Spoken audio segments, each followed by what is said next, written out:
Hello everyone, welcome to you all on my YouTube channel. I hope आप अच्छे होंगे। चलिए आज का टॉपिक स्टार्ट करते हैं। तो ये है हमारी यूनिट सेल बायोलॉजी। उसका टॉपिक का जो नाम है हमारे इसमें है cell the unit of life. ये कौन कौन से एग्जाम्स के लिए इंपॉर्टेंट आप देख सकते हैं। एंड आज हमने क्या क्या देखा था सेल में। सबसे पहले हमने सेल का जो चैप्टर चल रहा है उसमें देखा था सेल क्या होती है। सेल जो होती है कितने टाइप की होती है, prokaryotic cell and eukaryotic cell. Prokaryotic cells में क्या क्या होता है, क्या डिफरेंस है दोनों का, हमने वो भी क्लियर कर लिया है। फिर उसके बाद देखा था animal cell and plant cell में क्या डिफरेंस होता है। फिर सेल की जो स्ट्रक्चर होती है उसमें आउटर जो पार्ट होता है वो क्या होता है, आउटर लेयर। एंड उसके बाद जो सेकंड लेयर होती है वो कौन सी होती है। एंड उसके बाद हमने देखा था सेकंड लेयर जो होती है इसमें कौन कौन से मतलब किस किस से मिलकर बनी रहती है, कौन कौन से कंपोनेंट से, carbohydrate plus protein, lipid plus protein, इस तरह से ये मिलकर बनी हुई रहती है और लिपिड बाइलेयर की ये प्रेजेंट होती है।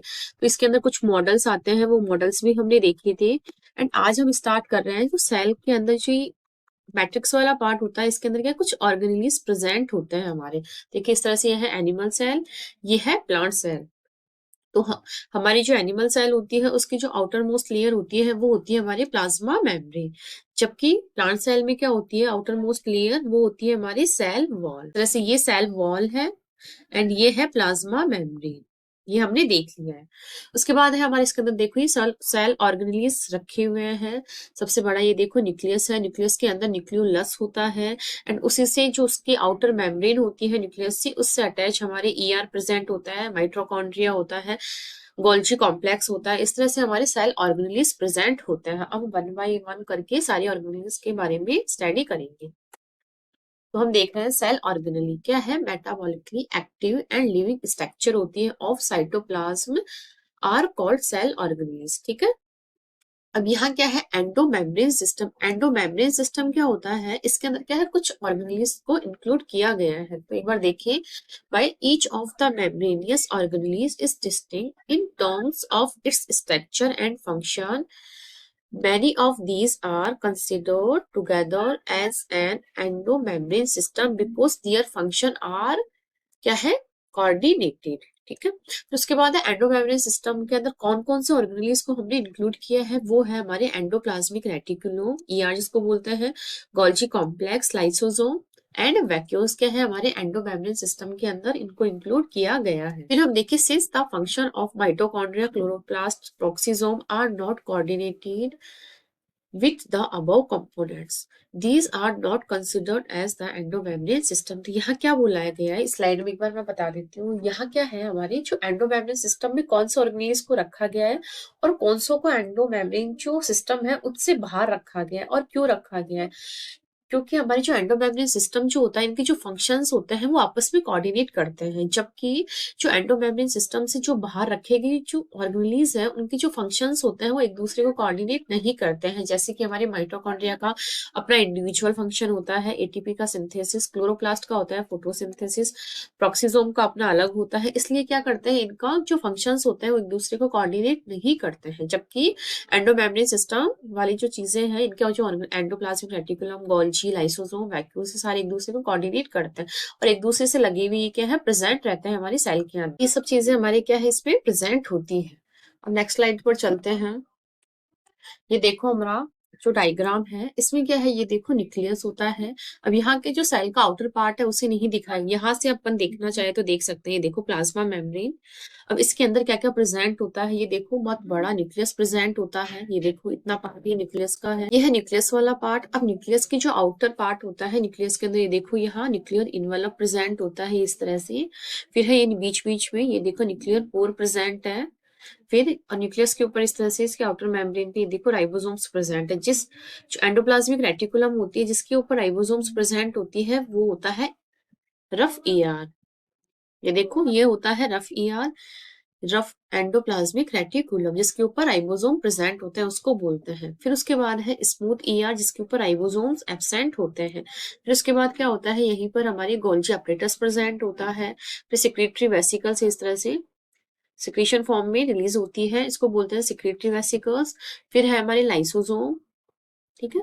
इस तरह से हमारी लाइसोसोम ये सब आकर के हमारे जो प्लाज्मा मेम्ब्रेन उससे मिलते हैं और इसकी जो लेंथ होती है उसको इंक्रीज करवाते हैं इस तरह से।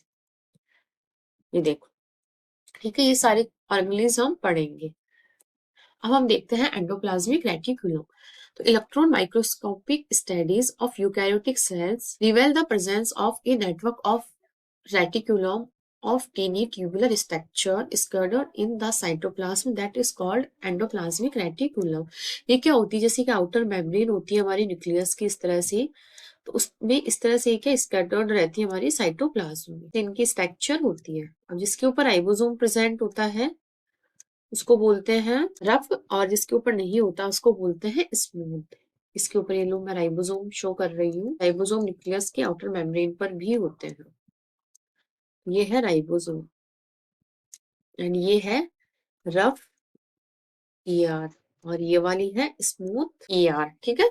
इस तरह से इनकी स्ट्रक्चर होती है और ये है न्यूक्लियस। फिर है यह क्या है, स्कैटर्ड रहती है साइटोप्लाज्म। सेल का जो साइटोप्लाज्म होता है उसके अंदर स्कैटर्ड यानी फैली हुई रहती है। अब इसके कौन कौन से कंपोनेंट होते हैं हम देखें तो फर्स्ट है सिस्टर्नी, फिर है वेसिकल्स, फिर है ट्यूब्यूल्स। तो यहाँ क्या है, these are long flattened and unbranched unit arrange in a. फिर है vesicle, these are oval membrane bound structure होती है ये। फिर है tubules, these are irregular often branched tubes bounded by membrane. Tubules में free and associated with cisternae. Cisternae से क्या है, जुड़ी हुई भी रह सकती है या फिर फ्री फॉर्म में भी प्रेजेंट हो सकती है। सिस्टर्नी जो होती है लॉन्ग फ्लैटेड पार्ट होते हैं। इसकी स्ट्रक्चर हम देखें, ये देखो इसमें क्या दिया हुआ है, रफ एंडोप्लाज्मिक रेटिकुलम और ये है स्मूथ ईआर। इसके ऊपर राइबोसोम्स प्रेजेंट है इसलिए इसको रफ बोला है।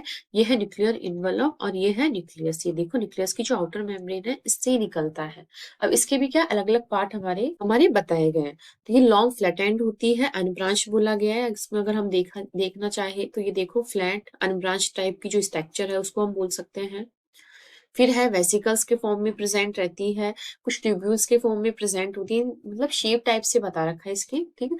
तो structure of ER is like the Golgi bodies but in ER cisternae vesicles tubules are isolated in cytoplasm and these do not form a complex। ये क्या है, वैसे स्ट्रक्चरली हम देखें तो ये गोल्जी बॉडी जो होती है उसकी जैसे दिखती है, लेकिन इसके अंदर जो सिस्टर्नी वेसिकल्स और ट्यूब्यूल्स जो होते हैं उनको हम आइसोलेट करते हैं साइटोप्लाज्म से। तो क्या है, ये do not form complex, complex नहीं बनाती है। Golgi bodies is localized cell organelle while ER is wide spread in. यहाँ क्या बोला गया है, जो गोल्जी बॉडी जो होती है लोकलाइज्ड रहती है सेल ऑर्गेनलीज में, जबकि जो ईआर होती है वो वाइड स्प्रेड होती है हमारे साइटोप्लाज्म में। ER is often termed as system of membranes। इसको क्या बोला गया है, सिस्टम ऑफ मेम्ब्रेन्स, इसको ये टर्म दी गई है, ये आपको याद रखना। अब देखते हैं ER divide the intracellular space into two distinct compartment. Luminal होता है जो कि इनसाइड रहता है ER की, जो अंदर वाला ये जो पार्ट है इसको बोला गया है ल्यूमिनल। एंड एक्स्ट्रा जो ल्यूमिनल पार्ट होता है जो बाहर की तरफ है, क्योंकि साइटोप्लाज्म की तरफ ये प्रेजेंट रहता है, ये वाला देखो, और ये है इनर साइड वाला, ठीक है। फिर है रफ, ईआर को ग्रेनुलर भी बोला गया है, स्मूथ को एग्रेनुलर बोला गया है, ये दोनों इसके नाम है, ठीक है। ये है राइबोसोम, ये है स्मूथ ईआर, ये है रफ ईआर। अब इसका एक बार डिटेल में और डायग्राम है। ये है पूरा हमारा साइटोसोल। अब साइटोसोल के अंदर क्या है, स्कैटर्ड फॉर्म में हमारा जो ईआर है वो प्रेजेंट रहता है। न्यूक्लियस है, न्यूक्लियस की जो आउटर मेम्ब्रेन है इसी से लगा हुआ हमारा ईआर प्रेजेंट रहता है। अब ईआर के ऊपर राइबोसोम प्रेजेंट रहते हैं तो उसको बोलते हैं रफ ईआर, नहीं रहते हैं तो उसको बोलते हैं स्मूथ ईआर। अब यहाँ पर क्या है, ये वेसिकल्स के फॉर्म में प्रेजेंट रहता है तो ट्रांसपोर्ट वेसिकल बनती है। इन्हीं वेसिकल्स से हमारे गोल्जी बॉडीज के पास आती है वेसिकल्स इस तरह से, एंड ये जात के हमारे जो सेल मेम्ब्रेन होती है उसके ऊपर जाकर के इस तरह से लग जाती है, ट्रांसपोर्ट वेसिकल्स में देखो इस तरह से, ठीक है। अब यहाँ फंक्शन दे रखे हैं, material transportation, calcium storage, lipid metabolism and protein processing में क्या है, ये हमारा ईआर क्या है, हेल्प करता है। ये होता है ना कि मतलब सेल में कोई भी प्रोटीन बन रहा होता है, कौन से ऑर्गेनेल में बनता है और उसकी डेस्टिनेशन कौन सा होता है, उसको कहाँ जाना होता है, ये सब डिफरेंट डिफरेंट टाइप का उसको प्रोटीन शॉर्टिंग या प्रोटीन ट्रैफिकिंग ये टॉपिक होता है हमारे क्या होता है, जैसे कि कोई प्रोटीन जो साइटोप्लाज्म में बनता है, सॉरी साइटोसोल में बनता है, अब वो बन तो गया है साइटोसोल में, लेकिन उसकी जो लोकेशन है वो कहाँ है, न्यूक्लियस। तो वो क्या है, न्यूक्लियस में जाएगा, उसको ले जाने के लिए कुछ स्पेसिफिक टाइप के हमारे क्या है, एमिनो एसिड्स होते हैं या फिर हमारे प्रोटीन्स होते हैं जो कि उनको उनकी डेस्टिनेशन पर लेके जाते हैं। तो इस तरह से हमारे क्या है, काफी सारे प्रोटीन्स बनते हैं। अब कौन से प्रोटीन को कहाँ जाना होता है ये डिसाइड होता है हमारे सेल। अब हम देखते हैं ग्रेन्युलर और एग्रेन्युलर जो हमारी ईआर है उनमें क्या डिफरेंस है। एक डिफरेंस तो है, ये मैं आपको कब से बता रही हूँ, रफ का मतलब होता है राइबोसोम्स का प्रेजेंट होना। अब जो राइबोसोम्स होते हैं हमारे दो टाइप के होते हैं, ये चीज मैंने बताई थी। एक होता है एटीएस टाइप के राइबोसोम, एक होता है 70s टाइप का, ये है एटीएस। जो रफ ईआर होती है इसमें जो राइबोसोम प्रेजेंट होता है वो हमारे एटीएस टाइप का होता है। यहाँ क्या लिखा हुआ है, eighty S ribosome binds by their larger sub unit with the help of two glycoproteins. इसमें कौन कौन से ग्लाइकोप्रोटीन्स प्रेजेंट होते हैं, वो है ribophorin first and ribophorin second on the surface of rough ER. तो यहाँ क्या बोला गया है, जो लार्ज सब यूनिट होती है हमारे दोनों राइबोसोम्स के पास क्या है, दो सब यूनिट होती है, एक तो होती है लार्ज सब यूनिट, एक होती है स्मॉल सब यूनिट। इसके स्ट्रक्चर अगर हम बनाए राइबोसोम की, तो ये है स्मॉल सब यूनिट और ये होती है हमारी लार्ज, ये है लार्ज और ये है स्मॉल सब यूनिट। तो इस तरह से ये प्रेजेंट रहता है। तो यहाँ क्या बोला गया है, लार्ज सब यूनिट जो होती है वो बाइंड करती है किसके हेल्प से, दो ग्लाइको प्रोटीन्स होती है उसके हेल्प से। उन प्रोटीन्स का नाम है राइबोफोरिन फर्स्ट एंड सेकंड। फिर है मेनली कंपोस्ट ऑफ सिस्टर्न, इसी मिलकर बना होता है मेनली।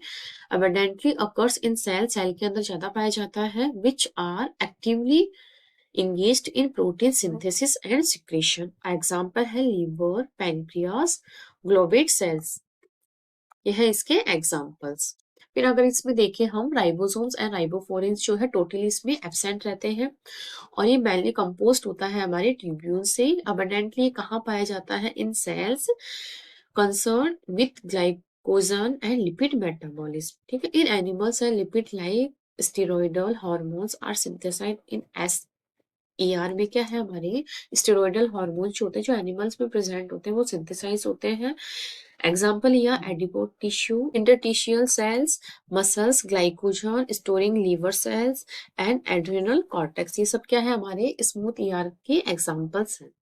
अब हम देखते हैं कुछ हमारे जो ईआर होते हैं इनमें कुछ मॉडिफिकेशंस होते हैं। वो मॉडिफिकेशंस कैसे होता है, ये है सार्कोप्लाज्मिक रेटिकुलम, फिर है माइक्रोसोम्स। तो स्मूथ ईआर जो होती है occurs in skeleton and cardiac muscles, तो इसको क्या बोलते हैं हमारे सार्कोप्लाज्मिक रेटिकुलम। फिर है S R store calcium +2 and energy rich compounds required for muscles contraction. तो यहाँ क्या बोला गया है, हमारे जो ईआर में कुछ मॉडिफिकेशंस होते हैं, उस जैसे कि स्मूथ ईआर जो होती है हमारे अगर स्केलेटन और कार्डियक मसल्स में प्रेजेंट होती है तो इसको हम बोलते हैं सार्कोप्लाज्मिक रेटिकुलम। फिर क्या करती है, ये स्टोर करती है कैल्शियम को एंड जो रिक्वायर्ड होती है मसल्स की कॉन्ट्रैक्शन के लिए हमारे क्या है, सार्कोप्लाज्मिक रेटिकुलम रेस्पॉन्सिबल रहती है। फिर है माइक्रोसोम, यहाँ क्या है, छोटे छोटे पीसीज होते हैं ईआर की जो कि एसोसिएटेड रहते हैं राइबोसोमल पार्टिकल्स से। This can be obtained by fragmentations and highly speed centrifugation of cells. ठीक है, उसके अंदर क्या है, हमारे माइक्रोसोम्स हमें मिलते हैं छोटे छोटे स्मॉल, इस तरह से पीसीज में अगर हमारी ईआर प्रेजेंट होता है तो इसको बोलते हैं माइक्रोसोम्स। और इसको हम कैसे ऑब्टेन करते हैं, एक सेंट्रीफ्यूगेशन होता है हमारे सेल्स के, अलग अलग डिफरेंट डिफरेंट ऑर्गेनेल्स जो है वो हमें ऑप्टेन होता है। जैसे कि कुछ मिनट के लिए हम 20 मिनट के लिए रोटेशन पर मिनट से हम इसको रोटेट करते हैं तो हमें क्या मिलता है, न्यूक्लियस मिलता है। फिर उसके बाद अगर हम और रोटेट करते हैं और टाइम के लिए तो हमें अलग अलग टाइप के ऑर्गेनेल्स हमें मिलते हैं। They do not exist as such in the living cell, scientists use microsomes for in vitro protein synthesis study। तो यहाँ क्या बोला गया है, साइंटिस्ट ने माइक्रोसोम जो है उसको इन विट्रो प्रोटीन सिंथेसिस के लिए हमें स्टडी के लिए इसको हमने यूज में लिया है। इन विट्रो यानी लेबोरेटरी में हमने प्रोटीन सिंथेसिस की स्टडी के लिए हमारे जो माइक्रोसोम्स है उसको यूज में लिया है। तो ये था हमारे पूरा ईआर। अब इसके हम देखते हैं फंक्शंस। अब हम फंक्शंस देखे हैं, ये तो आपको पता ही है, मैकेनिकल सपोर्ट प्रोवाइड करवाता है हमारे सेल को। तो क्या है, microfilaments, microtubules and ER forms endoskeleton of cell, मतलब सेल के अंदर की ओर स्केलेटन का फॉर्मेशन करता है।